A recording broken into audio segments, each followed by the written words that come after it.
Good afternoon. It's December 11th, just after 1:30. We're here for the Planning, Housing, and Parks Committee. We have three items on today's agenda, starting with Zoning Text Amendment 2306, Fenton Village Overlay Zone Site Plan, Zoning Text Amendment 2307, the Bethesda Overlay Zone, and Silver Spring Overlay Zone Civic Improvement Funds, and then Expedited Bill 3823, Right of First Refusal.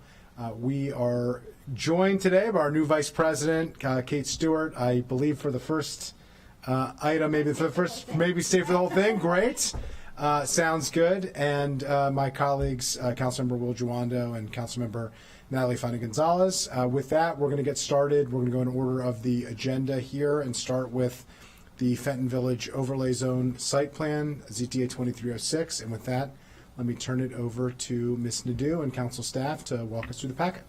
Good afternoon. So this CTA, which was lead sponsored by then Council President Glass and Council Vice President Stewart, this CTA will remove the site plan requirement for certain projects in the Fenton Village Overlay Zone. We have planning staff here if you have any questions for them. The planning board reviewed this CTA on November 16th, and they unanimously recommended approval without any amendments here, noting that this would have a minimal to no impact on compatibility with adjacent development. There is a climate assessment in your packet. I will note that the planning department did note that there's a slight indeterminate negative effect because of the increase in development, but that it won't be more than what was accounted for in the master plan. And next, the RESJ impact statement. OLO found that they cannot discern the impact because they didn't have sufficient data on non-residential commercial building ownership in the Fenton Village. So getting into the substance of the ZTA, the Fenton Village Overlay Zone was actually first established in 2000 in the Silver Spring Central Business District sector plan. And one of the goals was to make sure that there's a transition of mixed uses along with residential, retail, office in that area. So back in 2000, one of the concerns was making sure that this development was compatible with what had been a mostly residential area. And so there's a requirement in the zoning ordinance that any development at all in the Fenton Village Overlay Zone needs to go through site plan. Since that time, planning has gotten several applications for pretty minor projects. And so after discussing with some council members and developers, decided that more minor projects probably don't need to go through that site plan requirement anymore in this area. To sort of control so we don't have too much big development that doesn't have to go through this process, the way the ZTA is written, any addition, reconstruction, or exterior alteration that is one story, so a maximum of 15 feet, and doesn't increase the gross floor area by more than 1,000 square feet will not have to go through the site plan process, and they would just go through our regular development procedures. In addition to that, they'd have to meet the setbacks in the underlying zone, so that will also curtail the size of these developments, so you won't have someone who applies for this over and over and over, because eventually you'd max out on that lot. So with that, planning and council staff agree that this doesn't really change the intent or the characteristics of the zone. It's a pretty minor change that should really help some small businesses in the area. Appreciate that. Obviously, anytime we can reduce some unnecessary regulatory red tape that supports small businesses, particularly some important small businesses that we have in Fenton Village, seems like a very positive thing. So thank you to Council Vice President Stewart and Councilmember Glass for moving this forward. And if she's interested, I'm happy to turn it over to her for a couple comments. No, I think Ms. Nadeau did a great job. I also thank the planning department for their comments. And as is stated, this is sort of a minor change, but for people and small businesses that are looking to do small expansions, this is a big change for them. It will save time, it will save money, and just thank you for considering it. Great. So this doesn't change the overall intent of the overarching zone. It's just a common sense adjustment to prevent an unnecessary process that slows things down and has the support of the planning board. And with that, unless there are any objections, let me turn it over before we vote to Councilmember Juano. Just say we love Fenton Village. Please visit the restaurants and businesses there, and we hope this will take advantage. I want to thank Council Vice President Stewart for introducing it. Terrific. Okay, without objection, we will approve the zoning text amendment and recommend it for full council consideration. And we are good on item 1. All right, let's move on to item 2. We have zoning text amendment 2307, Bethesda overlay zone, park improvement payments, and downtown Silver Spring overlay zone. This zoning text amendment is basically a technical adjustment reflecting some of the changes that we made last spring. I want to thank Council Vice President Stewart and then Council President Glass for their partnership working together with me to make that adjustment. And this is largely to make sure that it's reflected in the broader array of fees. We have 2 similar programs. One, the Park Improvement Payments, PIP, in Bethesda. We followed that with a similar program in Silver Spring when we took up the Bethesda or the Silver Spring adjacent communities plan subsequent to that. And this addresses both of those. With that, let me turn it over to council staff to walk us through this item. Thank you, Chair Friedson, and thank you for the overview of providing the context from the bill, Bill 2523, and now this follow-up, ZTA 2306. There was a public hearing. Planning staff attended and testified in support. Actually, the Planning Board actually reviewed this at this planning hearing at its meeting on June 8, 2023, and is in support of making the correction of the calculation method for the biannual tax rate adjustments. The method would actually do a few things. It would change it from the average to the actual cumulative approach over 2 years, and then it would also create a 20% inflation cap, and then it would also any overage over the 20% would be added on to future biannual years. And so this would help to buffer excessive or high inflation rate. Council staff does have 3 items just for discussion real quick. I'm on page 3 of the packet. One of the questions that was very common is what would be the actual dollar amount at the next biennial tax rate adjustment. In talking with planning staff, it is hard to actually calculate that at this point because we're unaware of the inflationary factor period. However, just for illustrative purposes, there is a chart on your on page 3 that shows how the change would be over time during every 2 years. Any questions about that? If not, number 2 is clarifying amendment also proposed by Planning Board. The language that is currently in ZTA 23, it refers to the Planning Board must cap the biennial park impact payment rate, but it's missing the word adjustment. And so for a clarifying amendment is to include the word adjustment right after the word rate. And that's also for the PIP and for the SIF, and those are on lines 35 through 36 and 68 to 70 of the ZTA text. So I request for an amendment, clarifying amendment on that. We can just take them all up without objection Okay. at the end. You want to just go through them all? And- There's yep, a third one. It's even more basic. I should have noted this is my first time doing a ZTA, no and problem, so no problem. I'm learning the You're ins doing and great. outs. You're doing great. These technical amendments, we do a lot of these here because the zoning code words matter. Yes. But since they're non-controversial, we'll just go through them as technical amendments and then take them up together as a block unless anybody has Okay. any questions. So. Speaking of words matter, going to number 3, I've been inappropriately using the word park improvement payment. It's actually a park impact payment. And so for this CIF, that is actually called Civic Improvement Fund. And so just want to be clear on technical, the words. So that would have to update the title, and anything else that reflects improvement would actually be changed to impact. And so that completes the technical change. Okay, thank you. So there one note on the previous one with the rate, or sorry, the second of the technical amendments. There's two additions of adjustment, and my colleague has noted one it's rate adjustment and one it's adjustment rate in the packet, and so we should just have it be rate adjustment for both. So just want to clarify that.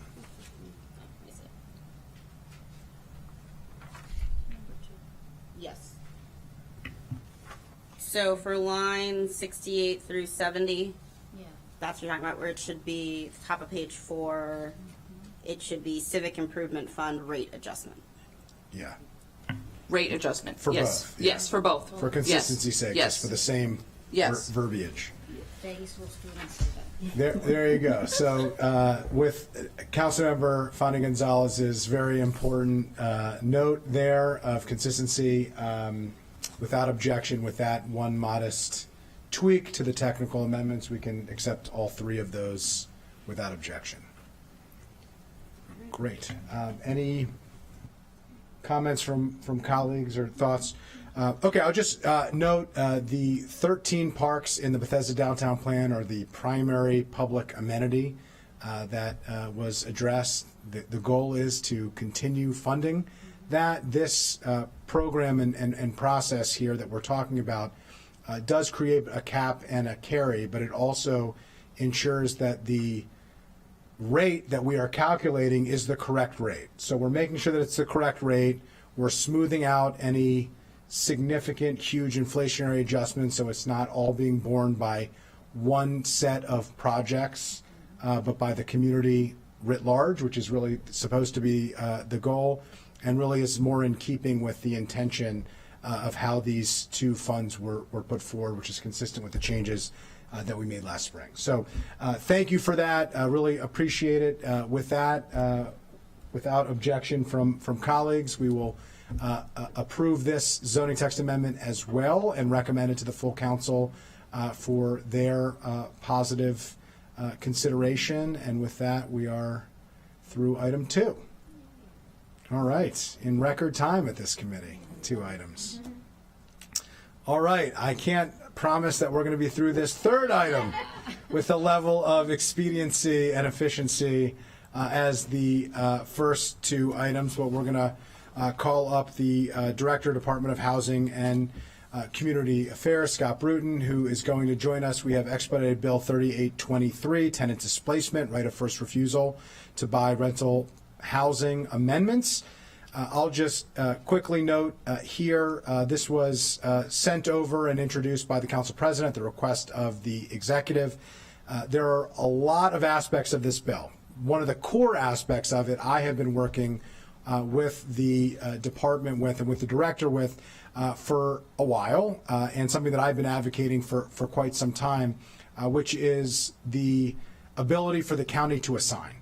And the reason why that's important is that it allows for the county to be able to utilize the right of first refusal as a tool for the preservation of naturally occurring affordable housing without having to invest tens of millions of dollars in public resources that could otherwise be going to actually addressing our housing challenges that just get held up unnecessarily and aren't really part of any temporary or permanent financing. They're just basically a placeholder. But in so doing, that placeholder could hold up for 6 months or longer $70, $80 million in cash, which could be transformational in actually addressing our affordable housing challenges. So that is one part of this bill. There are several other parts that have been added to this that we need to discuss and work through. I'll just say from my perspective, I think that the right of first refusal is a very important tool for the county that should be utilized in order to address our preservation goals. However, we have to be thoughtful about it, and we need to think through the implications. The housing market is very fragile.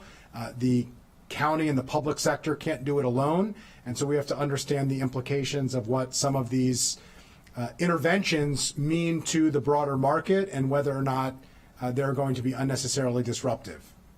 Disruptive to a certain point is reasonable, so we can have an opportunity to preserve property, but beyond the point of reasonableness is where we have to figure out how to thread that needle and find that appropriate balance. So today, we're going to work through and talk through some of these issues. We're going to hear from the department of what their rationale is for some of these changes. We'll hear from council staff of some of the questions and concerns that have been raised and talk through them.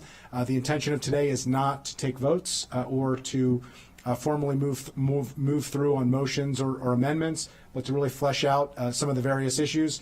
We are scheduled to come back the third week of January to ultimately address and take these up, assuming that we're ready at that time.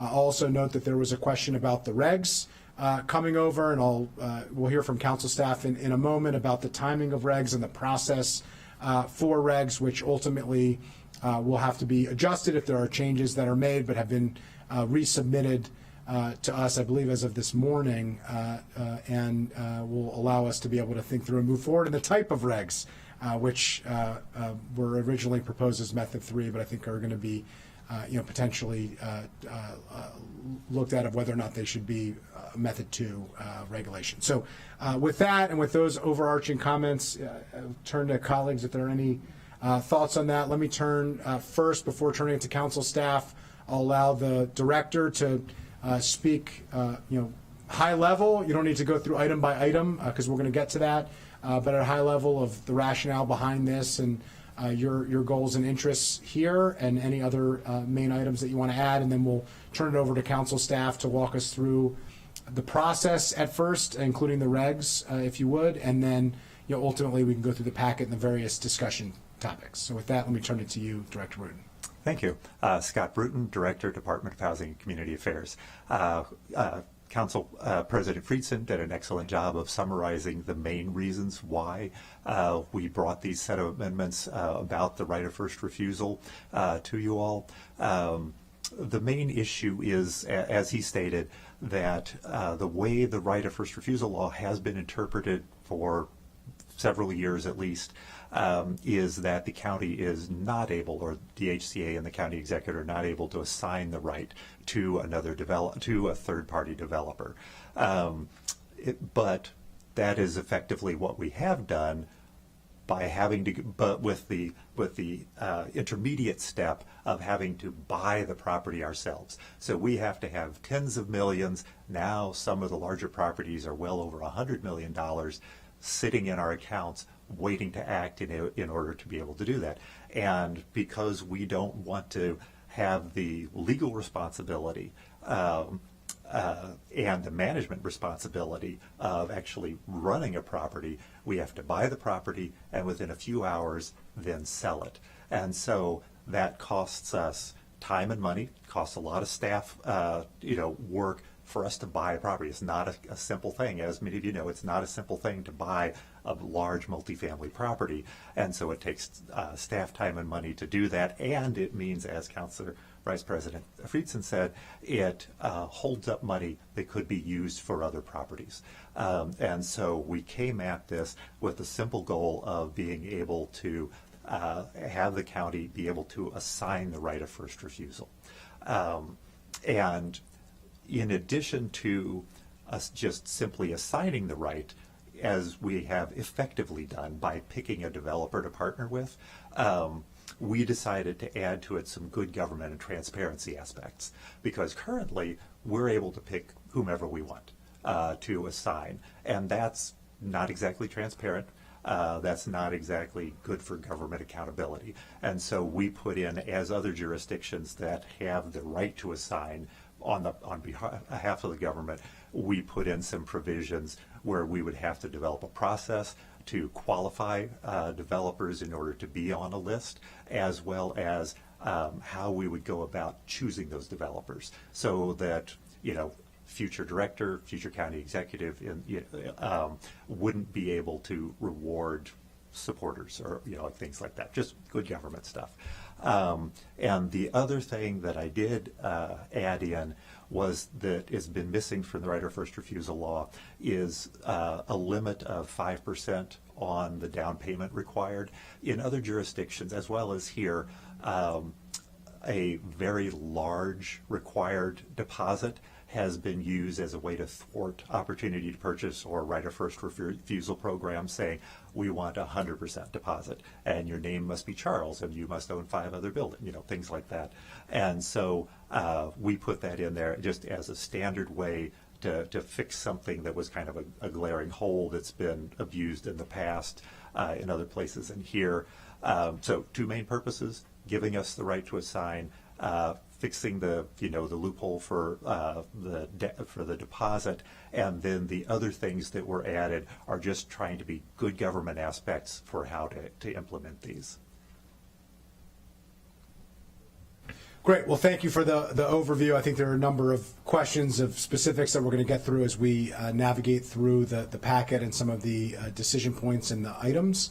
But let's turn it over to council staff first, and you can walk us through the regs, because I think it's important for colleagues to understand how that process is going to work and make sure everybody's on the same page, as well as the public. And then, as well as the items in the packet, we can make it through as well. But appreciate the work on this, Ms. McCartney Green, and we'll turn it to you. Thank you, Council President Friedson. Just for clarity, I wanted to just back up. So when the council received Expedited Bill 3823, we also received a companion Executive Regulation 1623. That was back on, I want to say, August 30th or September 1st. At the time when we received that, the regulations were still in the county registry being proposed for our open comment period. And so the bill proceeded with introduction, but the regs at the time were still going through that comment period. The comment period ended September 30th, 2023. And so with that, they had to be retransmitted to the council, and that happened this morning. And so comment period ended. There were no comments during that time. And so what we have, Executive Regulation 1623, really formulates the amendments that are in Expedited Bill 3823. And so it shows some changes and amendments, but the issue that may happen is that if 3823 is amended by this committee or council, it now changes the executive regulations that were advertised in the registry. Could I offer just one clarifying thing? Sure. There's actually, to try to expedite this, move this along quickly, we're doing two sets of regulations. So the regulations that we put in the register back at the beginning on September 1st were changes to the existing regulations that would enable us to do the assignment, nothing more. There will be, and that's just to allow, because there was something that would block assignment in the current regulations. There will be a second set of regulations once the bill is passed that would set up the process for vetting qualified entities and choosing them. We didn't want to put forward those regulations until the bill was passed, because we didn't know what changes you all would like to make. But the ones we put forward in September 1st, those are required no matter what, because it's just something to allow assignment. Just that simple. And just, I want to make sure I just take a step back. So we're talking about what was introduced on 1623. And the changes that are made there that were advertised, if the committee adopts amendments to the bill, the CE would have to transmit to show those final changes made to that. We're not talking about the criteria eligibility. We'll get to that. That's a separate process. But what is currently before the committee, those changes, there are additional DHE amendments, supported amendments that are listed in your packet. If the committee accepts some of those changes, including definition, including expanding it to other approved, those original regulations would have to be updated and retransmitted to the committee to review. They don't have to be re-advertised in the registry for a 30-day comment period, but they would have to be before the committee again or the council to review that. And so currently, under Code 53A4, there is not a method for those regulations. The law does not specify. It gives the executive authority to establish regulations concerning the right of first refusal, but it doesn't list a specific method. By law, by our county law, if there's no method that's specified, it defaults to a method 2. Committees are aware of a method 2. 60 days, you either approve it or disapprove it. And so what is before us today, Executive Regulation 6023 that's been transmitted, if the committee adopts any amendments that are in the packet, it may alter that amendment. And that would have to be retransmitted with the amendments included, not in the county registers. Make sure we're not opening up another comment period, because those amendments are considered within the scope of what was advertised. And so that's separate. Director Bruton is referring to the eligibility criteria, which we're going to talk about that. That may come later on, and that is specifying in the bill a method 3. And that's up for discussion for the committee to talk about. So just want to make sure I'm clear that what's before now may have to be retransmitted if PHP committee adopts some of those amendments, just to clarify the language that's being used and some of the technicality there. I hope I didn't parse that out. Yeah, so I very much appreciate that. I thought it was important to flesh that out, because it is a little confusing, and I think it's confusing for the public. It's confusing for everybody. So understanding that, could you just explain the method 3? So, there is a discrepancy here between the default being a method 2, which makes a big difference. The method 1 and method 2, this council debated a little bit recently. That is different, but it's not completely different. There are two different ways of regulations. Method 3 is quite different because it doesn't come back to the council. The council doesn't have a role in changes to the regs, which is a significant change. Could you just explain that process? Sure. The thought process? When we were putting together the amendments to the ROFR bill, we were advised, because we were trying to get this done in an expedited fashion, that method 3 would be the quickest way to get us to approve an approved law and approved regulations so that we could begin using the new ROFR process. We're completely fine with doing method 2 for the part about qualified entities, and we have to do method 2 for what Ludie was just going through, but then we're happy to do it for the other as well. We were just hoping to move the process forward, not trying to get around y'all. Got it. Okay. So it was, okay. Sounds good. So we're probably going to make adjustments to that to keep it method 2 as it has been, unless there's a compelling reason from colleagues to change that. Okay. I think we have fleshed out the regulatory aspect of this. Why don't we start going through the packet here, and colleagues, if you have questions, just let me know, and we can stop at each item and ask questions, and we're going to get through as much as we can over the next 90 plus minutes here, and I think we have a hard stop at about 3:45. So just want to note that for colleagues. We'll get through as much as we can today, hopefully all of it, and we are intending to come back the third week of January. And on page 4 of your packet, you'll note that some of the discussion questions are based on public hearing testimony, based on just looking at the law, and seeing where there was a need for either improvements or just for discussion purpose as well. And so number 1, the question before the committee is, should the county have certain time frame to evaluate the initial role for offer? Council staff looked at a bigger picture of what other jurisdictions were doing. What's the best practice? Is it something worth considering? And so I would consider this more as a discussion.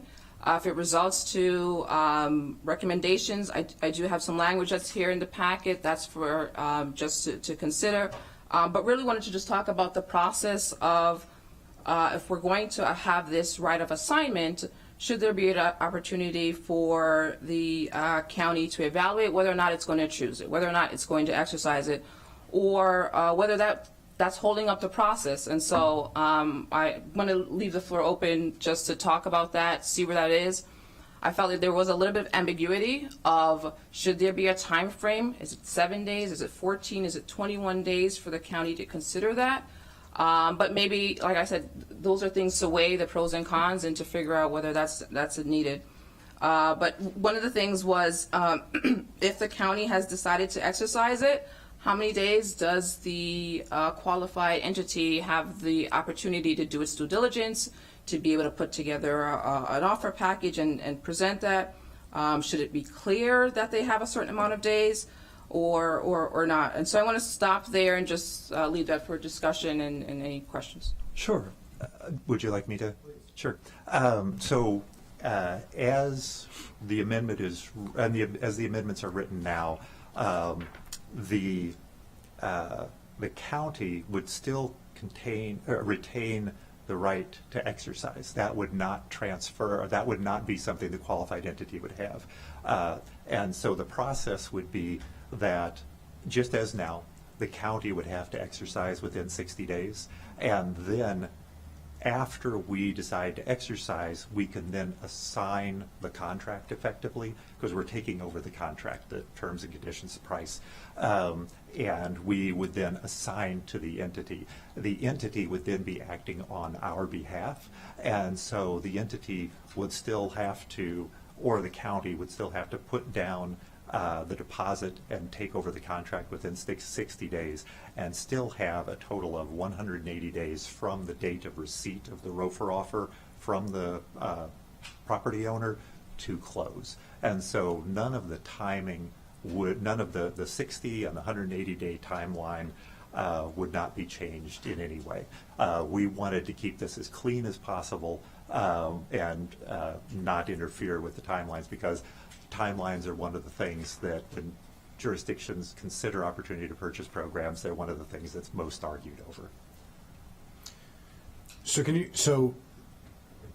the what's being proposed here by council staff is to essentially say the initial notice of an interest to exercise would happen within 7 business days. So that wouldn't trip the other more significant due diligence, but basically to send written notice that the county is interested in assigning, or Housing Opportunities Commission potentially is interested in assigning. How does that interface with how you foresee assignment working and how you have seen this process work up to this point? So I will say this based on my decade plus years of work in DC, as well as my study of all the other existing opportunity to purchase programs around the country. Jurisdictions that have a quick notice requirement, what it does is it incentivizes the jurisdiction to just put out notice of interest for everything, because there's no way to adequately gauge your interest in a property within 7 days. And so I will say that as the director, my response would be that I would put together a form letter, and I would send a form letter out to everyone who issued a ROFR notice, and I would say, we are interested, because that's the only way we'd be able to handle this within 7 days. There's no way to, schedule a time to go out and look at the property, to go through the due diligence materials, all those kinds of things, to have a notion of this. And so that would be the practical result. I'm not sure and so I don't think. So you're saying you're not sure that the spirit of what it's trying to accomplish would be accomplished. That's your. So just one follow-up on that, and then we turn to Councilmember Jawando, I know has questions. Are there no properties that may be sold in the private market that the department would know offhand that it would not be a candidate for ROFR? Like, without visiting, without seeing, just knowing by the sales price per unit, knowing by the age of the property, just offhand would know, without having to do any significant level of due diligence, that this would just not be a reasonable candidate for a right of first refusal to be exercised? The only way really to do that would just be to say we're not going to be interested in properties of certain sizes or certain costs per unit. And I know that many council members, especially when the property's in your own area, may have a particular interest in the property. For example, if we were to say we tend not to exercise ROFR on properties under 20 units, and we're just going to not pay attention, we're not going to exercise on any properties under 20 units, then anybody wanting to form a limited equity co-op, or any smaller affordable housing developer that does, say, group homes, or smaller properties for people with specific needs, then we would be cutting off our access to those. Yeah, I would really see it as the opposite, actually. I was more thinking of a unit that was built within the last 5 or 7 years. That's a new unit that the per unit cost would be very expensive, that already has MPDUs in it, and so it's just natural candidacy for a right of first refusal based on a certain reasonableness standard would not exist. And so the question would be,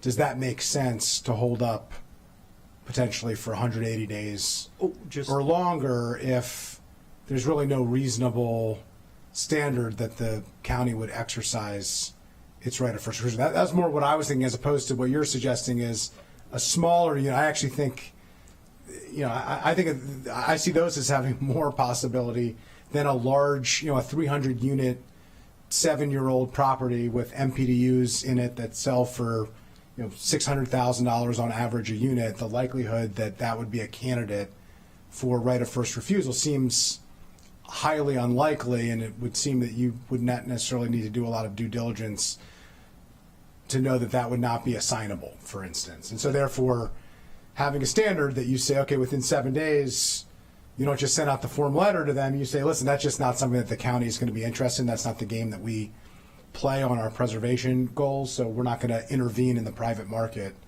on that. I mean, I think that's more of the concern that we're hearing, and whether or not it makes sense for the county not to at least express some level of interest of whether this is a practical, reasonable ROFR possibility. That's a fair point. I would say nobody would be waiting 180 days. They would be waiting 60 days because we have to take over the deposit. And it's only if we take over the deposit that they would wait the 180 days or less. So that said, we would probably be less likely, but I'm really cautious because I know that there was a big fight in the District of Columbia about this recently under the guise of trying to bring back downtown. And there was a big push that got put in at the last second in the Budget Support Act to exempt certain properties under a certain age in a certain geographic area. And so I know this is on the wish list of the development community because of those kinds of things. I mean, if you all, I don't think it'll have practical benefit. That said, if you all would like to put the 7 days in, then we would, use our discretion to determine whether or not to send the letter. And if you all would like to put the 7 days in there, then we would develop a standard letter, and we would make our decision. I would say 7 days would be a little rough if you all want that. Ms. McCartney Green, my apologies. I always default to first names because that's just kind of how my brain works. So no disrespect. I would say at the very least 10, because we only have a certain number of staff and people go on vacation and stuff like that. So like 10 to 14. And again, we're not making formal decisions here, but I think it's yeah. helpful for us to understand the concern that has been raised, concerns back from the department of implementing any recommendation. Appreciate council staff putting that forward for our thoughts. Here, let me turn it over to Councilmember Jawanda. Thank you. So, Director Bruton, wait until you hear from all of us before you start negotiating with yourself. Just as a general premise, you are such a nice guy that you do that a lot. And I know we have a commanding chair here. And you want he asks very smart and intelligent and pointed questions, and the staff puts great stuff in the packet. But yeah, that would be my unsolicited advice. I appreciate it. Yeah. So I think you got into this, but I want to make sure I understand. So the 60-day period, you could say, the way it's currently written, absent the amendment, you could say at any point, you could say on day 1 or day 59 that we're interested. Correct? Right? That's correct. Okay. And so how long does it typically, is there a typical how many of these transactions happen in the county on any given year, month, or whatever time period, based on your knowledge? I know that could change, right? So that's one question. And then two, how long does it take you to typically, I know that depending on the size, if we're talking about, a 1,000 units building versus it's a different thing, but what's the range of how long it would take you to fully kick the tires and evaluate whether you want to do something? Great question. What we have to decide, so the county, I'll answer the first question. Normally, the county has exercised between ROFR between 1 and 3 times since 2015. I don't have good. Pretty rare. Pretty rare. Yeah, the part of why we're trying, part of the reason that we've exercised it so rarely is because we have to have all that cash sitting. Right. Yeah, and so we're trying to make it so this could be more of a useful tool for preservation, be able to do this more frequently. So with the assignment, you could probably do more. So that's the question. But under the ones that you have done, how long does it take to evaluate it? Obviously, the big evaluation being, do we have the cash in the bank? But if you set that aside. So it's really kind of 2 phases of evaluation. The county, because we have the 60 days, to go back to the previous question to kind of merge them, because we have the 60 days, we have enough time to do enough due diligence to know if we want to put down the deposit. Because we have the 60 days, the county, to the best of my knowledge, has not backed out on a ROFR. In other jurisdictions where there's a much shorter notification period for interest, it is normal to say you're interested, and then you may or may not follow through. Right. And those shorter periods, like in the District of Columbia, it's 30 days for the district, or 45 for the tenants, and it is normal to register an interest, and then you're on the hook if you're the developer for 180 or 150 days. So what we try to do is do enough of the due diligence based on the due diligence materials that are provided to us. The rent roll, the income, the utilities, the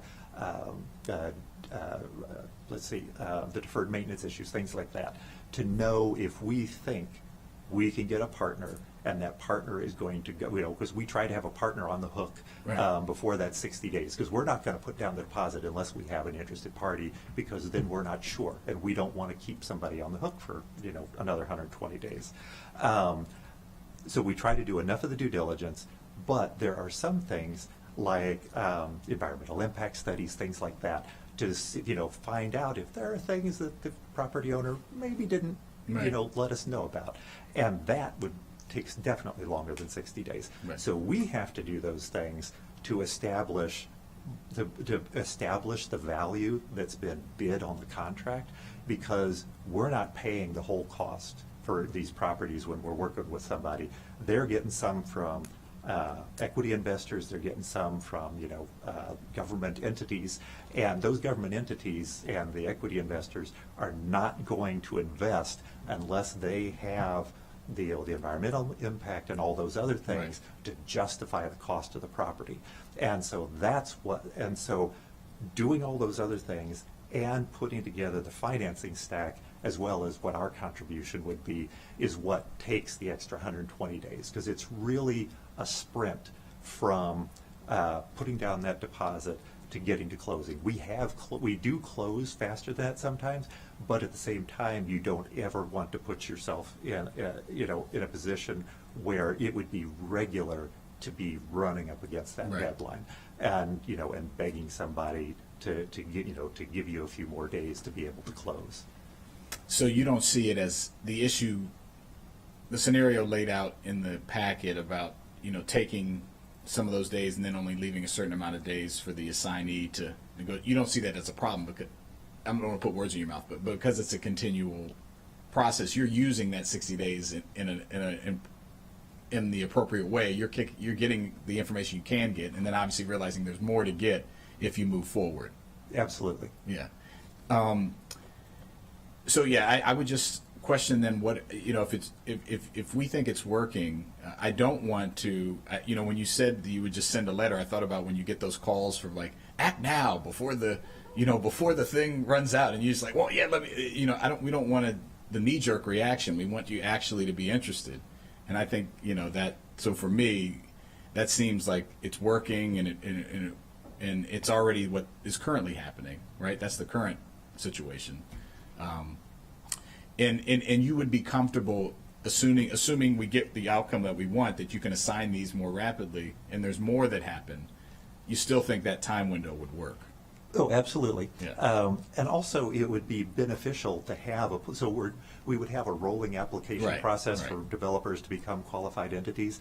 It would help make our process more equitable, because one of the issues with any type of government selection process is it's usually it's the usual suspects who are and it's harder for if you want to get different developers, different groups, different people that might want to be involved. Yeah, especially for smaller buildings. Yeah. Because a lot of minority developers they've been part of another development firm. They go out on their own. They start with smaller properties, and then as they build up their portfolio, they kind of move up the size. And this is something I've been working on in DC, is a way to, it's hard, those under 50 unit buildings are the hardest, the NOAA properties are hardest to preserve, and because the normal affordable housing developers, they focus on projects that can get LIHTC, 50 and above. Right. And so we want to try to use ROFR to be to preserve more of those. Those are also the ones that tend to be the most affordable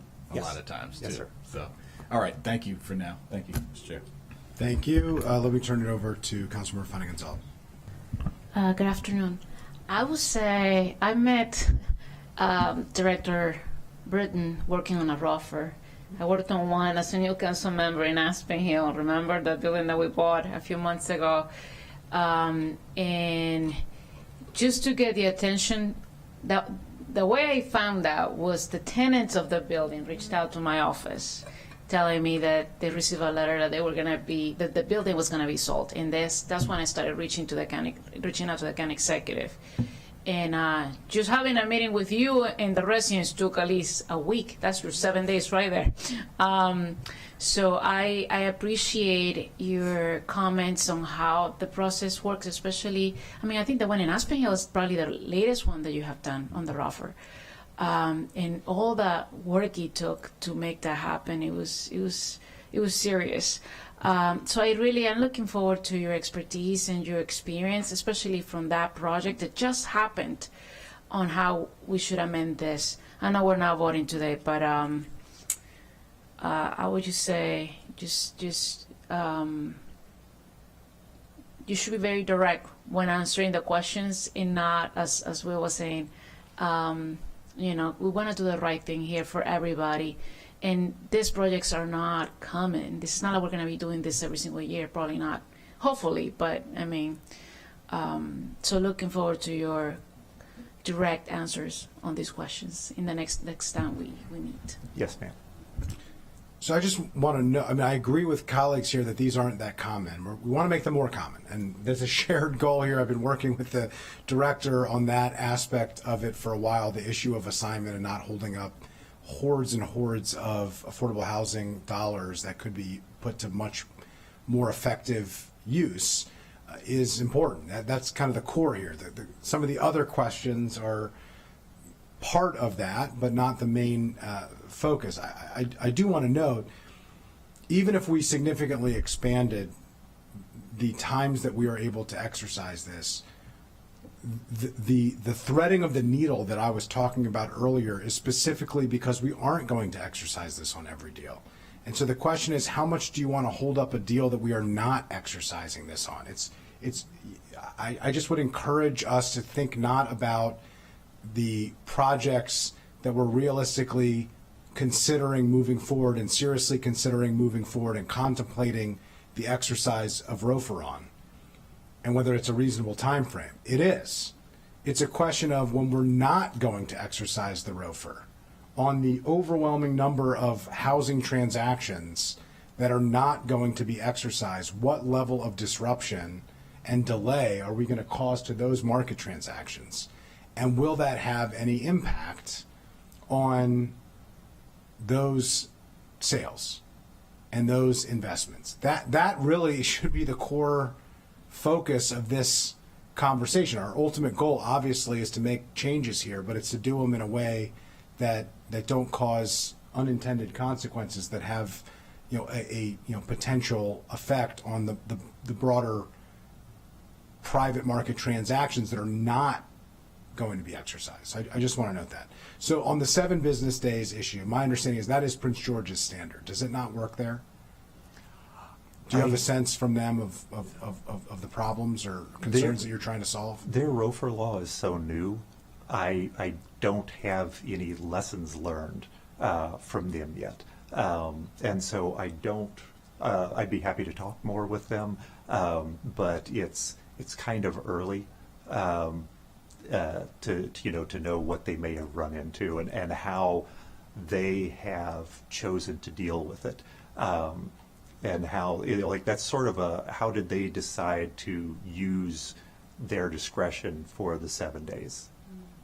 Yeah, they've been doing it. So whether it is enough to have a full body of understanding or not, I think it would be helpful for us to know. And so perhaps both council staff and the department could reach out to colleagues in Prince George's County and get a sense of whether or not it's not working, because they do have a standard of 7 days, whether it's 7 days or 10 days, but that general idea of that first threshold to say, are we realistically going to pursue this or not, so that you're not freezing every transaction that's taking place for a period of time, even if there really is no realistic interest in us moving forward. So I just would, as we think about these things and come back, I'm not asking for you to negotiate against yourself here, but I think it would be helpful to know what other jurisdictions in the region are doing.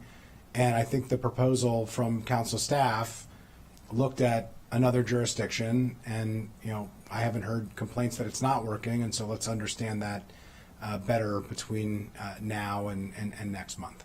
Sure. The only thing I would add is that just to make sure everybody understands that, which I know you do, that we're not extending any timelines now. What we're talking about would just be what we've done for decades here.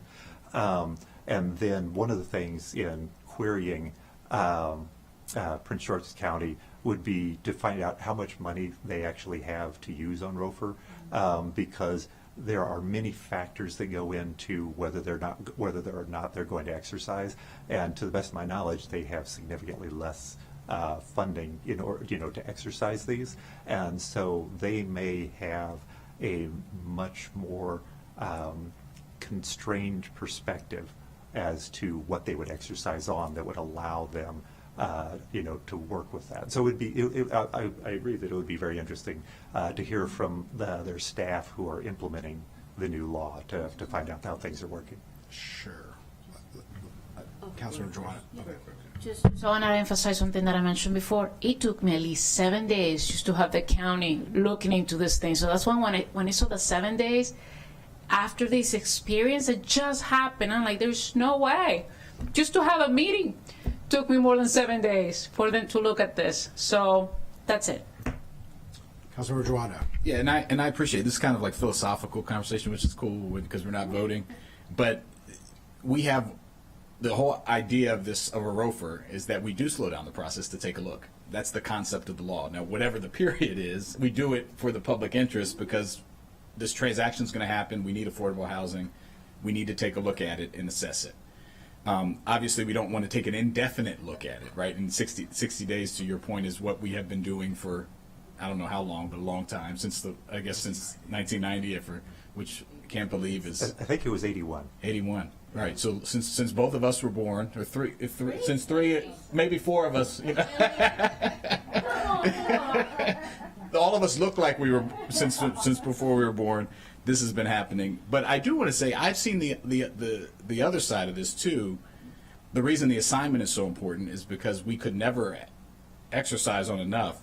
But there are, if a private entity wants to buy a property that's naturally occurring, because they see that the rents are low and they can turn it around and raise the rents to get more profit out of it, which is, let's be honest here, that's what we're trying to, at least in part, guard against.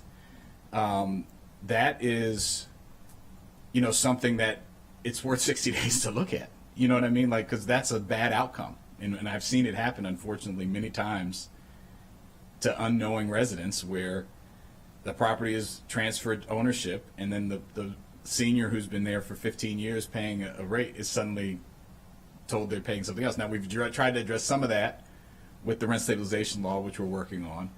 But also on the other side, if that profit is there, it's not going to dissipate in 60 days. You know what I mean? Like if someone has made the financial decision to say we want to purchase this property, that will not change absent some sort of financial collapse in 60 days. So I think it's worth us to err on the side of allowing the due diligence to take place so that we can assess whether it's something we want to do. Realizing that your job, you're not trying to slow the process down, you just really want to assess it. So I just think something to keep in mind as we're talking about this. Council Vice President.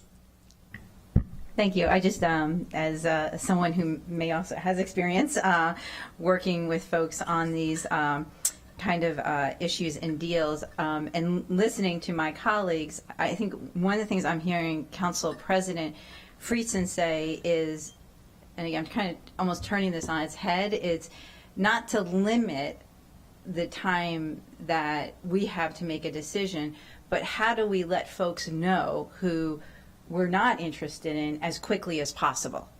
So I'm not asking for a response now, but in the time we have between now and then, like, is there a way of, and you may come back and say no, there isn't, but is there a way in the universe of buildings that may fall under this, be sold? I think what Council President Friedson is saying, is there some of those that we can tell right off the bat we're not going to be interested in, and is there a way of sending notice of not interest sooner and holding out, being able to say we have an interest in this for the 60 days? Again, not asking for a response now, but a contemplation of how do we do both of the things we're trying to do here. I think you said it very well. Thank you, my partner here. Yes, that is the whole purpose. My intention here always has been to address the challenges in exercising ROFR, which I would like to see us be more creative and do more on, but only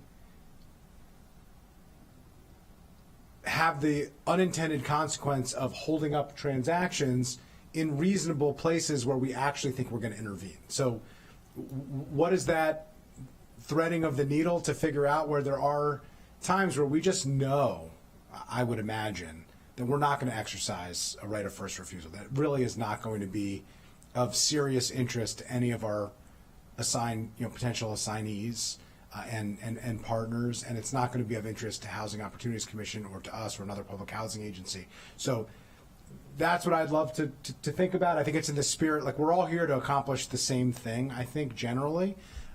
So looking at the Prince George's standard, they've taken 7 days. Maybe 7 days isn't the right number. Maybe 10 business days is, as you suggested. Maybe you're negotiating against yourself and that's not appropriate. But let's flesh that out a little bit more. Is there a point in time within those 60 days that those projects that really have no realistic chance of actually going through this process, where a notification of no interest could be provided, which is essentially what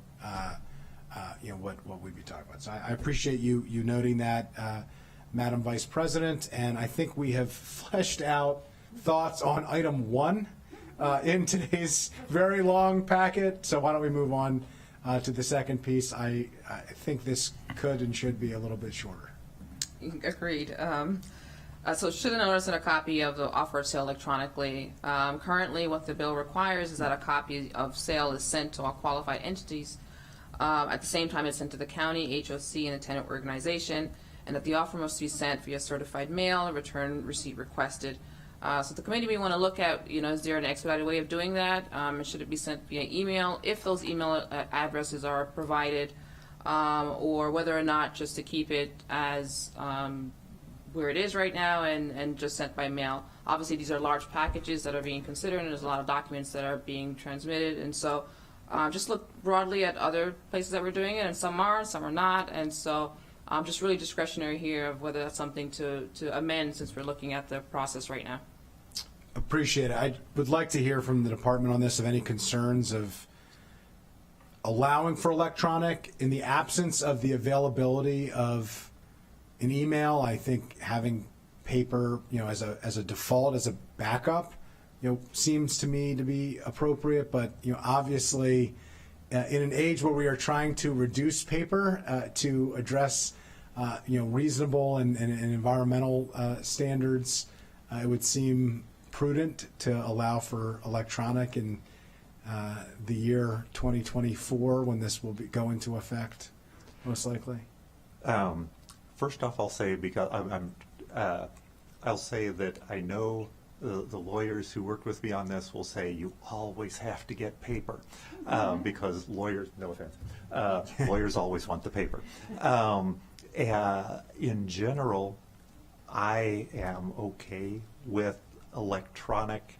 I'm okay with electronic. But I think doing electronic or paper, because some folks may just want to use paper, especially if you're a smaller property owner or something like that. You may just want to Take use your paper. point. So allowing for electronic to suffice, require notice, but it would give discretion. So if you have an email or emails and you can and prefer to do electronic, that would satisfy the requirements of a law, Right. but you wouldn't require electronic so that if somebody preferred to do paper, then that would be an option that would also satisfy the law. We would have to come up with a system, because one of the benefits of mail or FedEx or It's UPS or certified. whatever is it's certified. And so because the lawyers, that's one of the reasons. So what I would suggest is we have, and I appreciate council staff for putting forward, some jurisdictions do it one way versus others. If we could get for our next conversation the language that some of the other jurisdictions that do electronic, so that we have that before us and can understand, and if the lawyers could review that and express any concerns or challenges that they would foresee with that, as well as the department on an operational side. So both on a legal side of verifying that you've satisfied the requirements, or on an operational side, I think it would be helpful for our consideration at the next meeting before we actually vote. Let me turn it to Councilmember Drawn. Yeah, I think you were barking up the tree. I was going to, speaking of trees, saving trees, we want to make sure it gets to somebody. That's the only concern, and I think that's why you like the return receipt requirement. But I think the way this is drafted, it was like if there's an email address available, but that doesn't always mean. There are ways now electronically to see if someone has received or read. I'm sure there are ways. So I'd be curious to know, as we're looking at the folks that have gone electronic, like it looks like a lot of big cities like San Francisco, Chicago, Philadelphia, how they are managing that concern of making sure it is received. And to the point we were talking about earlier, that I think a goal of this is to democratize and make more equitable this system so that more people are aware. So I would think we'd want to be sending it in multiple ways, but obviously making sure that it's received. So I'd be curious to know how they're trying to accomplish that. And honestly, figuring out a way to do it electronically that meets everybody's legal requirements would be beneficial, because it would reduce the burden on the property owner, especially because we're going to be asking them to send it to all the qualified entities at the same time. Well, I want to talk about that next. Or we could do it to a common hub or something like that. Yeah. But we need to. I think you're the common hub. So I want to talk about this, because For sure. if the goal here is to assign, and the county is still responsible, the department is still responsible for assigning, it seems to me unreasonable to ask the sellers to provide all of the qualified entities and to keep up with the latest list on a rolling basis, it would seem to me that providing the constants, the department, Housing Opportunities Commission, if there are other public housing agencies that we include in this, which may be a discussion point at a later date, but that the department should be responsible for disseminating it to assignees to gauge interest and determine whether or not an assignment is going to happen. It just, particularly if you're asking for like an 800-page document or whatever the case may be, to me, it seems much more reasonable for the department to handle that. Can you just speak to that a little bit of why they would have to go to all of the assignees and keep up with, on a rolling basis, a group of assignees the department may change at any time? That's an excellent question. One of the things I'm open in the regulations, which we'll be promulgating. I'm open to considering that. One of the things we want to do is don't want to add too many different people who have to be sent the document before it gets sent out, because we have 60 days and we're sticking to the 60 days and not trying to add any more time. We don't, and depending on how many people get sent, because county employees get to take vacation whenever they want, we have to make sure that there's not a holdup with somebody being gone or somebody having vacation or something like that. But I think isn't that our job? Yeah, if someone in the county government goes on vacation, right, it's someone else's job to fill in for them. I don't think it's reasonable to expect that other people do our job for us because people are going to go on vacation or get sick. Right. It's a surmountable obstacle, but yeah. Okay. Well, that is something that I think that we should visit when we make decisions moving forward. But it seems to me that we're placing a lot of burdens on the private sector actors here, and for an important public purpose. But there are certain burdens that we certainly can handle on the public side, and this seems to be a pretty low-hanging fruit of we're picking the assignees, we're going through the process, we're updating that list. It should be our responsibility to disseminate the information to get their expression of interest. Let me yield to Councilmember Joanna. Yeah, and I was just going to say, so you were responding to the question of it would help if they had to send it out, or whoever's sending it out, it would help if it was electronic, I think was the point, right? Whether it's and I'm assuming in other jurisdictions it is let me not assume. Is it in other jurisdictions that you're aware of, DC, whatever, is it the owner that sends the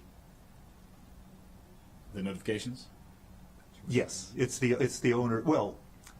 The owner has to send the notifications to all residents and to the county, and then to the district, and then the district notifies their qualified developers. Right. Qualified developers, Right. yes. Right. Okay. But And one of that's the not things- that's not what you suggested, though. Right.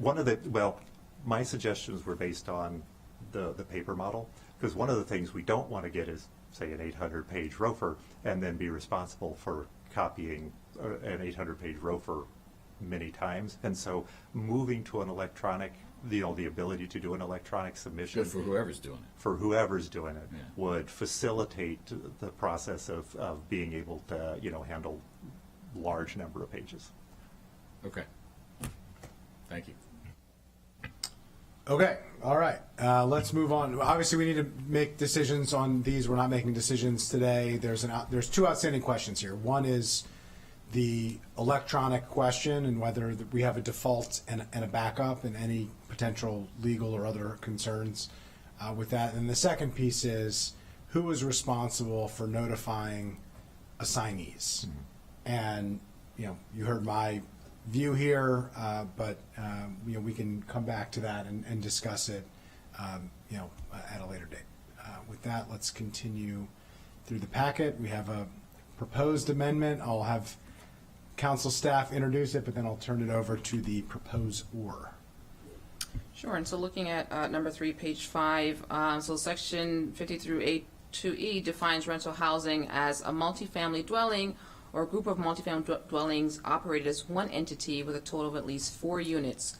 Rental housing does not include a dwelling operated for religious or charitable purpose. And so I believe Councilmember Stewart may propose an amendment that would remove that specific exemption where if the rental housing is used for the primary purpose of religion or charitable purposes, it would be subject to the county's first right of refusal. Let me turn it over to Council Vice President Stewart, who proposed this and had a specific issue that I'm familiar with in mind. Let me turn it over to her to explain. Great, thank you. Thank you very much for the assistance in this amendment. So when I first got on the council last year, one of the first things that came to my attention was a request from the mayor and the council in the town of Kensington was assistance because they had been on the verge, very close to, with the county's assistance, purchasing the Brookside apartment complex in Kensington to serve as a pilot program to establish a community land trust that would preserve and enhance affordable housing in their community. You all received a letter from the town of Kensington outlining this. Unfortunately, the complex was owned by the Church of Jesus Christ of Latter-day Saints, and they objected, saying that our ROFR law did not cover them, and they were correct in what was stated. So the deal, unfortunately, did not go through, and it was a missed opportunity for the town and the county, I believe. Since this was raised with me, I actually requested of the planning department staff to look into about how many properties like this do we have in the county, and other potential missed opportunities. These data, unfortunately, are not easy to come by, but the planning department staff did an excellent job of going in and identifying at least 27 multifamily properties that are owned by a religious institution or charitable organization in the county that, if they went for sale, would be exempted from our current ROFR law. And so, working with the council attorney, we looked at different options and actually changed from the last time this was presented to the council. To the committee. Thank you, Director Bruton, for ongoing conversations on this. And so our amendment now that we're proposing is to just take out the line that says rental housing does not include a dwelling operated for a religious or charitable purpose, therefore meaning that a rental property operated by a religious or charitable purpose may come under ROFR. Appreciate that. Any questions on that? I'll note I'm supportive of that change. Very familiar with it. This was happening in the transition between me representing that area and Council Vice President Stewart representing that area, so familiar with that project, and I think the removal of that language to eliminate that explicit exemption seems to me that it would address the issue. So appreciate you moving that forward. Let me turn it to Councilmember Joanna. I really appreciate it. I'm supportive as well. It's obviously there's other efforts to get more housing on houses of worship in their land, right? So that oh, sorry, but that I won't steal that thunder. But that's something many of us want to see happen and is already happening. And obviously, this is important to. If we're going to be helping those happen, which we want to help happen, that's a public good, and I think it should be rolled into this process. So, thank you. Yeah, without going into too much detail, Council Vice President Stewart and I have been working for several months on an effort to really help to unleash the ability of our houses of worship and mission-based organizations to be able to utilize resources and assets that they do have to fulfill their missions and to fulfill our public needs, affordable housing and housing more broadly. And stay tuned on that. Coming to you in January, we believe. Yes, January. January for sure. We're working through a number of moving parts on that. I did want to acknowledge the work that the department has been doing on that front and the partnership on those efforts, and also Kate Chance and the Office of Community Partnerships and our faith liaison, who has been doing an inventory and has been doing significant work on those efforts as well. This is part of a much broader strategy. This is just a little piece of it, but obviously every piece matters, and when it comes to affordable housing, as many tools as we can have in the toolkit, really does make a difference. So appreciate that, and appreciate Councilmember Jawando for noting and acknowledging that as well. And it's part of working together and partnering with faith-based organizations to fulfill lots of public needs, and food security being an example of it, where Councilmember Jawando, working with his church, is one of the first and best examples of that during the throes of the pandemic with his fellow congregants, and really creating a really impressive partnership. We need to be doing more of that. So this is one example. Housing is obviously a key area, but certainly true across the board. So great. With that, why don't we move on to our next item, which we kind of already talked about. I will say method 3 versus method 2.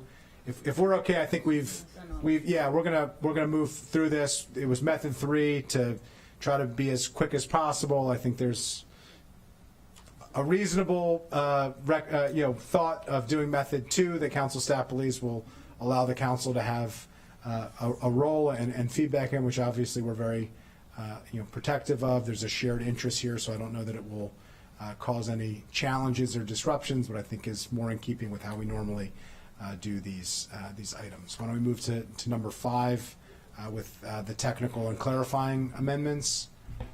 And just to clarify, usually the packets don't have 2 separate bill texts, but this one does, just because there were several amendments, and I wanted to be able to have the committee to actually take a look at that. So if you look at Circle 53, that's kind of final language if the committee adopts some of these amendments, what that would look like. And so there are several amendments. Some of them are technical, some of them are clarifying. I'm happy to go through them one by one, and obviously we'll make a final vote at the next committee's meeting. So looking at 5A, DHEA testified and recommended amending the bill to include the Rockville Department of Housing and Community Development as an automatic pre-qualifier. There was inadvertent oversight for that being missed, but currently the bill does define a few pre-qualified developers, and this was one housing authority that was actually missing from there. And so this is the amendment that would modify line 7 to 12 on page 54.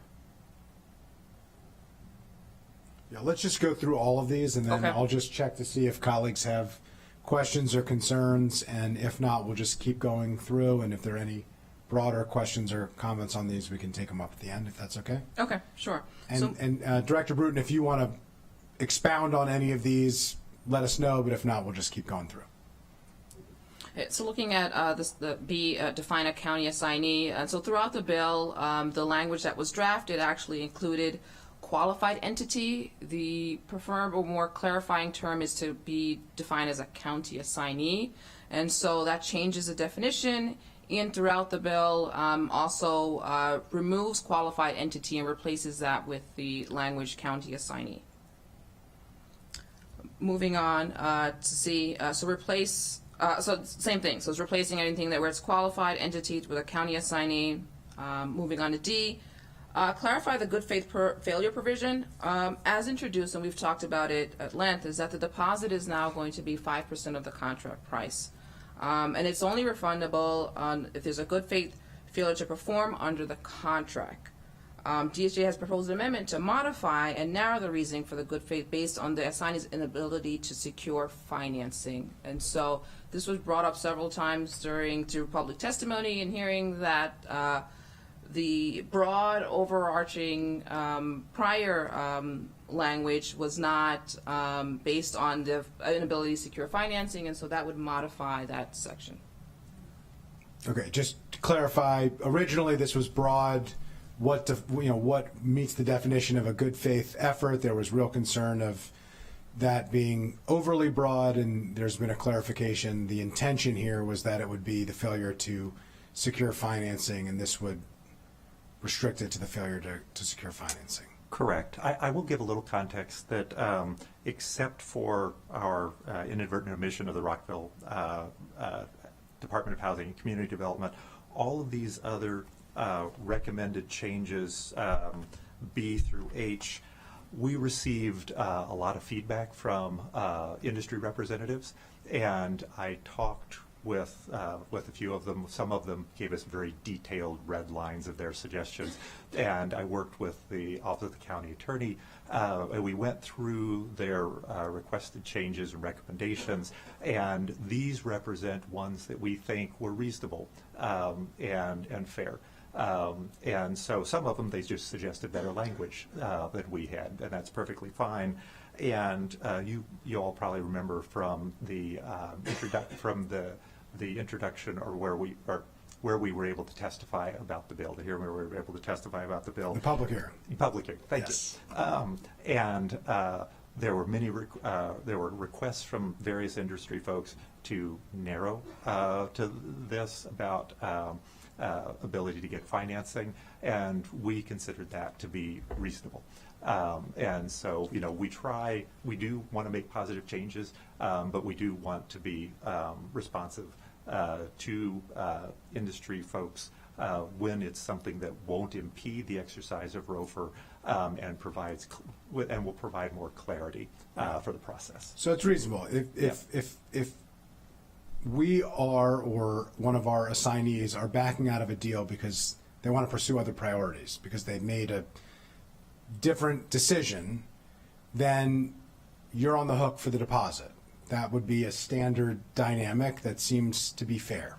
Mm-hmm. We have caused disruption. We have the right to move forward with a different priority if a better opportunity presented itself and we thought there was a better thing to pursue. But there's a cost to that. There's a cost to the to the other actors in the transaction, and we should be on the hook for that. If it's you've done everything you can and unfortunately financing falls through or isn't able to be pursued, then it's refundable, and that was a good faith effort, and we can all move forward. So I appreciate that clarification. I think it helps to address one of the significant concerns that we've heard, and unless there are any comments, I think or questions, I think we can continue to go through. So E refers to clarifying the process after failure to consummate a sale within the 180 days that's allotted. And so this would obviously not restart at least give the opportunity for the owner to be permitted to transfer the housing back within 365 days of the date of the offer, as long as the purchase price is not less than 90% of what was in the original offer. And so that's clarified on lines 110 to 117. Yeah, sure. Just to clarify this was suggested by industry folks. This is based on what DC has in their law. And it gives clarity to the property owner that if we and our assignee fail to perform by the end of the period, then they'll have clarity that they'll be able to go and sell. The reason for the 10% difference, so if the price goes down more than 10%, they do have to issue. That's a protection against, there have been cases in multiple jurisdictions where property owner will put up a property, kind of almost a fake contract. They have somebody cooperating with them. They put out a ridiculously high number that the property could never sell for. We failed to do something.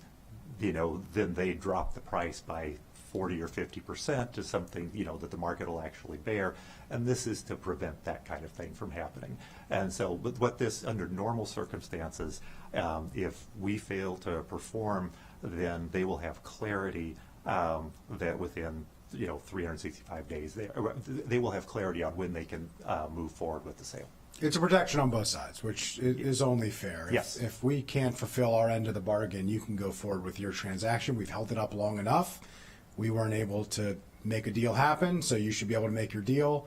Obviously, these delays cost money, and so it would be reasonable if the price went down some, but not an unreasonable amount where funny business could be part of the calculation. So I think I appreciate this being put forward. Any questions, comments? Okay, let's keep going. So looking at the confidentiality provision that was incorporated, lines 153 to 155. So qualified entity must adhere to confidentiality with regards to documentation received, as we know that the nature of many negotiations happening back and forth, and so this was kind of just standard to have that a part of the assignment language, and so that's there.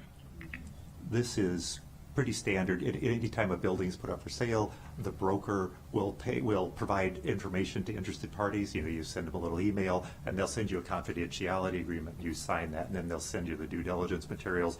This is just saying we're going to observe the same standards and that the qualified entities will have to sign a confidentiality agreement about the materials they receive. Seems reasonable. Okay. And so moving on, establishing a specific deadline for the written agreement between the county and the assignee. This provides expectations of when the assignee expects to receive the agreement, and it's within 3 business days after it selects the qualified entity, and that it will assume its purchase right. And assuming even if we have somebody on vacation, we're going to be able to pull this off? We will, excellent question. We will, because this will be a big deal that we'll be doing assignment, we will make a priority, and council staff agreed to the 3 business days as compared to like 3 days, because, intervening weekends and all that kind of stuff. Said with a smile, I will. I will note, we're an hour and a half into the meeting, so I figured fair game on that one. Okay, let's continue. And that brings us to the transition language. And so just a clarifying amendment that it specifies that the bill would not apply to any transactions prior to the effective date of this legislation. And it would preserve pending transactions that might be midstream, as we know that those are happening at any point. And so that transition language is important to have there. Okay, let's continue to the technical amendment by council staff. Right, and so technical amendment is currently the way that the language is drafted. The county executive may assign the right and has to demonstrate a certain expertise. One of the things that's also mentioned is that it has to be a nonprofit, a for-profit, but also expanded the language to include a governmental housing agency or authority. Some of the agencies or authorities are established under that, and so that was to expand that language to make sure that they are covered and be required to meet the same eligibility and criteria as everyone else. Okay with us. Sounds good. Okay, any other, I have a few outstanding questions that we haven't hit on yet, but let me turn to colleagues to see if anybody else has any. Any other items, Director, that you have that have not come up to this point? No, sir. Okay, great. So one of the items that we have been asked about is the tenant right to purchase.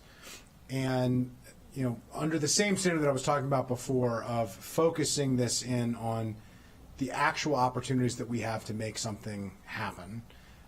Just wondering, any thoughts to setting a cap on the size of the unit, the likelihood of a 400-person unit being a tenant purchase. We have not seen that before. It seems unlikely that we would see it. You don't want it to be too small. It's been suggested 4 units, excuse me. That seems too low from my perspective. But I'm just wondering if you have any thoughts on that to realistically focus this in on opportunities that we have, some of the successful efforts that colleagues have talked about, which I think are really positive, that we've seen in other jurisdictions that are really positive. There is kind of a sweet spot here of what is realistic to secure financing, to get the agreement of the requisite number of tenants to be able to move a deal forward. And I'm just wondering if you have any thoughts on that, or if we could just discuss that for a moment. I will give a very pragmatic answer to that one. I believe that if an amendment such as this were offered, that it would cause really significant opposition from the tenant advocacy community, and I worry that it would delay us getting the bill passed in a timely fashion. And so that is, honestly, personally, I think it's important to have the tenant opportunity here. But that said, my biggest upfront concern is that if we started considering a change to the tenant aspect of this, that it could significantly delay or damage the bill in providing the basic function that we're all trying to get at here. Have we had an exercise in Montgomery County of this provision up to this point? It's been around since 1981.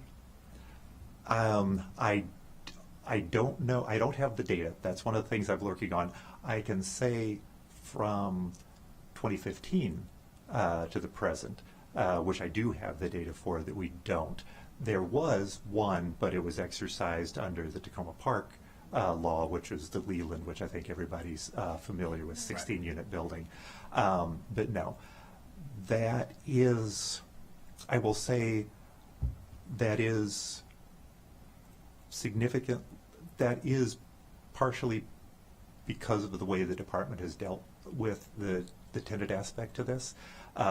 We have not provided adequate education and assistance to tenant groups, and our Office of Landlord and Tenant Affairs is not in the position to do that because they mediate between landlords and tenants, so they shouldn't be in that position. But we've talked with some of the some of the tenant services organizations that we already contract with for a variety of services about being able to provide education to tenants about how to exercise their rights. This is something that the District of Columbia does because they have the same, they want to firewall their department from being an advocacy organization. And so I think that it would be worthwhile for to see what will happen once we actually start educating them, and be more willing to assist. So, for example, the Leland right now, which we're trying to work with, is sort of a pilot project for us on seeing, because limited equity co-ops tend to have a higher cost per unit. If you're looking to, this is going a little far afield, so give me a wagging finger if I go too far afield. Limited equity co-ops. Now you're negotiating with yourself, not against yourself. I think. Councilmember, I don't want to put words in his mouth, but I'm getting a nod. So this is okay. This is okay. We need some signs or something.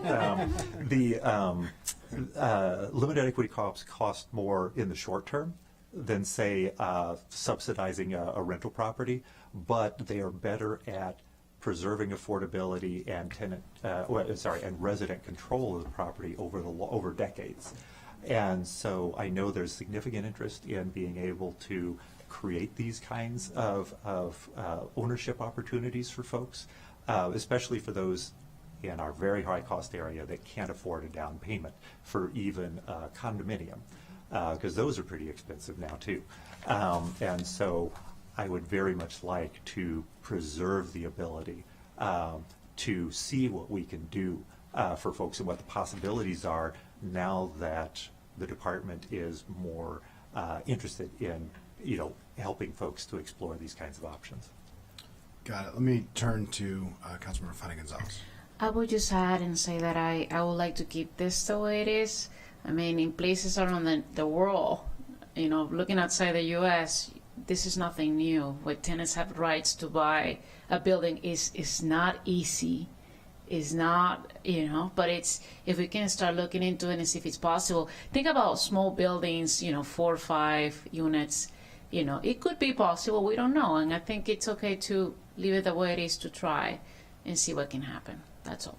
No, and I appreciate it. And just to be very clear, I actually do think there are possibilities for smaller buildings for tenants to purchase. Where I'm skeptical that it's possible or on the much bigger buildings, just to secure financing and get. So that's really where I'm trying to understand and to address the concerns that's been raised. I think 4 units is too low. I think there are possibilities that buildings that I could think of that have more units than that, but a several hundred building unit, the likelihood that is going to be possible seems very limited, if at all. So that was the interest that was described was much more restrictive than what I'm suggesting. I'm just wondering, in having this conversation of, does it make sense to set some level to set a reasonable expectation of this is where we're gonna focus, and we're gonna spend our time to actually see if we can be successful, because we have a realistic chance of some of those possibilities actually coming to fruition, which would be a significant benefit, particularly to those tenants. So I'm going to turn to Councilmember Jawanda on that point. If we're able to get a list of the tenant conversions and ROFRs that have occurred in Montgomery County, including municipal ones, like Tacoma Park would be an example. They weren't exercising our ROFR bill, but it happened in Montgomery County, so I think that would be helpful. And also in DC through TOPA. And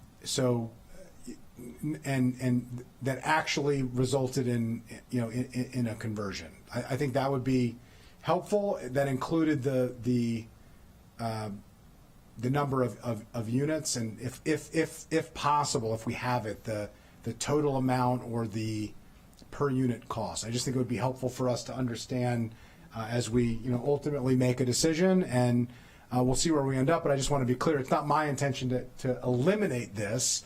It's to say, does it make sense to have a threshold or not? And if the answer is it doesn't, then that's okay too, but I think it's at least worth a conversation. I will say that I can partially answer those questions for you. Sure. It will be within the time that I hope this bill will be considered and voted on. It would be really, really hard to get at that information, because I've been trying to get at it, and what I keep getting is it's stored on paper somewhere, offsite somewhere. All the more reason we should go to electronic. Yeah, amen, amen. That said, in Washington, D.C., there was recently published a long-term study of TOPA. I haven't read any reviews of it to see whether it's good or not. I can tell you there are approximately 108, 110 limited equity co-ops, because I wrote a study on I was a co-author on a study of limited equity co-ops in the district a couple of years ago. And there are about 108, 110 limited equity co-ops in the district. All of them, except for a handful, were created through TOPA. The others were created in unique ways prior to 1980. Some, the largest one back in the 1950s. That said, DC, because tenants have the right to assign there, tenants have exercised far more. I mean, those are the limited equity co-ops that have come out of assignment, so say over 100. Tenants have assigned their right far more often to preserve affordable housing. But Ms. McCartney-Green, I can direct you to that most recent study. There might be some additional numbers there about that. That would be great. And just an understanding, too, of when those assignments are happening. Are those tenants staying in the units at an affordability protection? Do they end up owning the unit, or is there some other extraction? I'm trying to think of a different word, because I don't mean it as an extraction, but that's essentially, is some other transaction happening, which is not necessarily a negative, but it's a different outcome than what is at least intended by the provisions. In all the cases where limited equity co-ops were formed. No, I meant the other ones, not the limited. In the other ones, it has been a real mix. Yeah. I will caution that the right to assign rights is not something we have here in Montgomery County, and so this is not something that's possible under current law here. But it's a real mix, and there should be data in that new study. A significant portion of the exercise of the tenants' rights have resulted in the preservation of affordability, either through government subsidies being added on or being able to maintain rents without being gentrified. But there have been at least a certain portion where tenants have taken buyouts in order to move. That said, tenants taking buyouts to move is not exclusive to tenant opportunity to purchase, because sometimes landlords will offer tenants buyouts to move out before they offer the building for sale and trigger TOPA in order to offer the building TOPA free because they've emptied out the property. And so the assignment of tenants' rights is not something that creates the ability or the incentive to buy tenants out. So we think some data will be available, but it's Yes. it's nuanced. Yes. Yeah, I appreciate that. These are complicated dynamics. Councilmember Joanda. So you mentioned, I think, something I was going to ask. We are not allowed under state law. Are we preempted from assigning the rights? Is that? No, it's, you mean tenants or the county? Yes, tenants from No, allowing it's, tenants to assign their under, rights. under county law, tenants are not offered the. Oh, so right it's to just assign. our law. Just our law. You So could change it if you. Is there a reason we don't? Because my understanding of TOPAs is that in DC and some other places, that's where they've had some success when they assign it to a third party. That you could have exercised your right as well, but again, all these things can be happening at different times. You're going to have limited capacity. You're not going to be able to take care of everything. Some you might not see as a big enough fish, whatever the reason. Is there a reason you haven't proposed to change that? Assignment, tenants being able to assign their. That is one, in other jurisdictions that have passed or contemplated passing opportunity purchase programs, that is one of the things that has gotten more, I mean, let's be frank, the industry, the market rate industry does not like these laws, these kinds of laws at all. But that's one of the things that they have attacked a lot. And our priority in putting forward these amendments So you don't want to make a bigger fight out of it. You know? Right. I mean, I want to get these amendments passed so we can assign our rights. And if there is interest in tenants being able to assign their rights among elected leaders, then I'm happy to discuss that. Okay. All right. Yeah, to your point, I mean, I think it's nice to have the data. I mean, we had talked about earlier how there was a limited amount of these ROFRs just because of the cash requirement and just a whole lot of reasons, which would be transferable to any group of tenants. You're going to have similar, if not more, hurdles on that side to organize the financing. So I just think, I appreciate that, understand the practicality of the answer, but just wanted to understand if you had thought about it. I can give a little more context to one of the things you're alluding to. When I've consulted with lots of jurisdictions around the country about this, just because it's something I have expertise in, and one of the things I make clear to them is that if they are contemplating a tenant right to assign, the tenant right to assign just by itself can be protective of affordability, because say you have a property owner who it's obvious they're going to try to take a property up market. Tenants, by the exercise and assignment, could assign to an affordable housing developer or just somebody who wants to continue. Well, that's the point, right? It adds another layer of protection. If they're organized and knowledgeable about their rights, right? Again, 40% of our county rents, Yeah. increasing number or close to it. The thought is, how do you, those are their homes, and how do you give them more organizing tools? But yeah, we'll have to. So it's not in this bill, but it's something we're just trying to get you the ability to assign. That's step one, and then we can maybe come back to. Maybe I have my next bill idea. But we appreciate the answer. Thank you. Appreciate it. I don't have any other outstanding questions at the moment. I'm sure we'll have follow-up questions for you. We've given quite a bit of council staff homework assignments here and some department homework assignments as well. I will reiterate from the beginning all of our goal to put us in a better position to work with partners in a reasonable way to be able to exercise an important tool to preserve market rate or to preserve naturally occurring affordable housing in the market. And we have thousands of units at risk.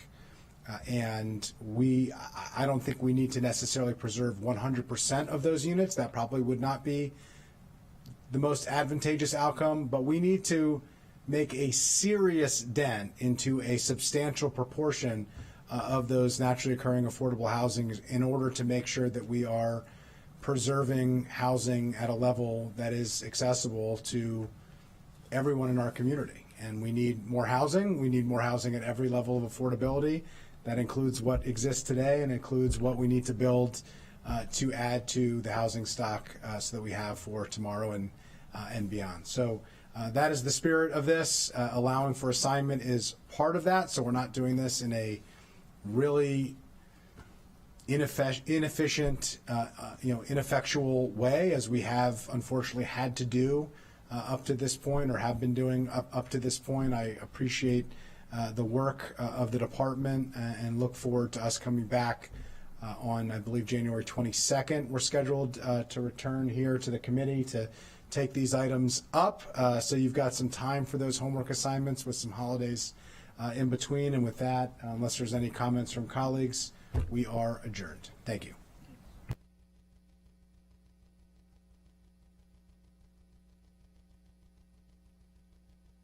WPDD 1070.